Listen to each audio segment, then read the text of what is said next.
Nang dahil sa Seven Seas, nagkita tayo nagkakilala. Nagsimula sa mga tukso ng mga tao. Og atong gitinuod sa April 29, nang nagbuhat dayon ta call sign niya Yaps, it means uyab. Magkasintahan, lovers. When May 17 came, we were torn apart by the same heartless people who once brought us together and made us fall in love.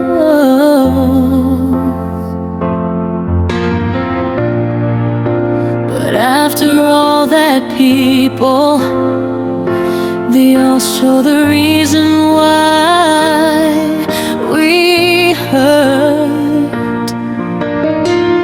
And now the pain feels like my whole world has come crashing down.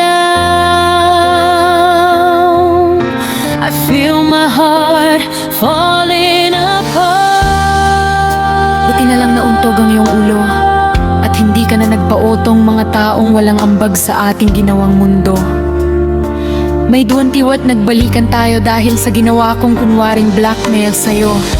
At ang sanhi ng pagiging tayo ulit, tayo na uli sa wakas. Sinundo mo na ako at tinanong mo ako, ano ba talaga plano mo? Sagot ko naman sa'yo, wala. Gusto ko lang ay tayo.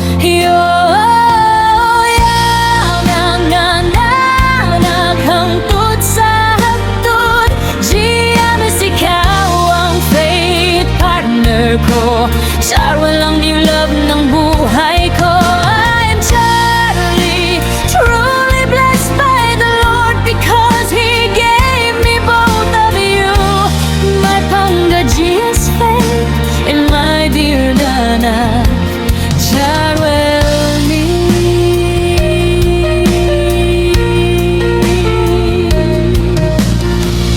Pagdating ng May 24 noon, sobrang saya ko dahil alam ko na isa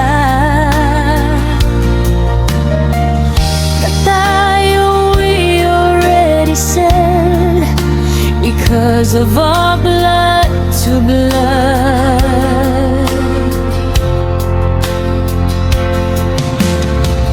James, alam mo na yon.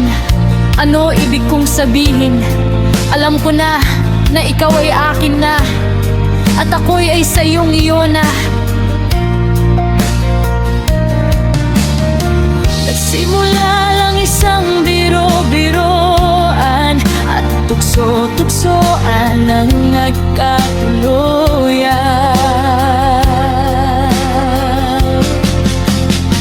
May hiwalayan man, pero naungo na ang ating pusong nagmamahalan.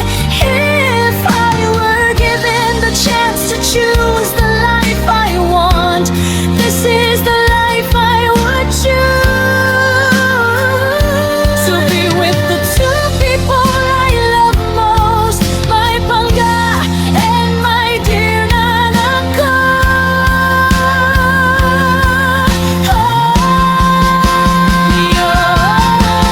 Pinanggam na nakangtut sa hagtun, GMs, ikaw ang fake partner ko. Char, walang new love ng buhay ko.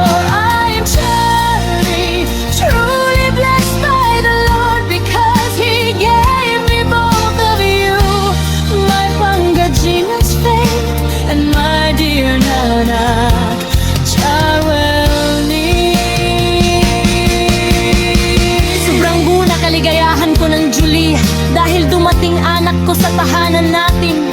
Nabisan dili imo gyud gidawat na bu, na wala ipagduha-duha, kanag burag imog yung anak. Ikaw talaga ang hulog naglangit sa buhay ko, Pangga ko. Ikaw yung nagturo sa amin na kung paano magmahal ng totoo, kung paano ang pamilya na may Panginoon sa gitna. You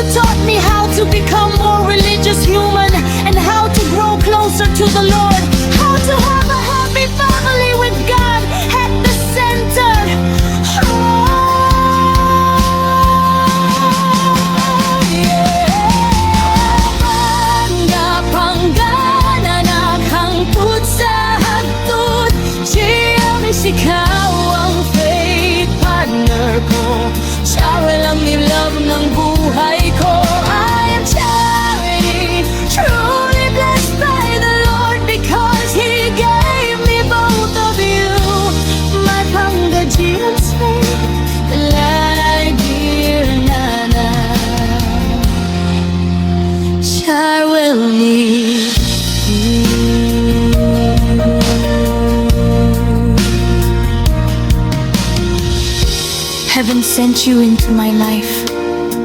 My peace in chaos, my heart, my light. You became my home, my answered prayer. You love my charwa like your own with care. From simple joke, yeah, yabs to manga and panga. Now I know we grew. A love made stronger, honest and true. You lead our family closer to God above.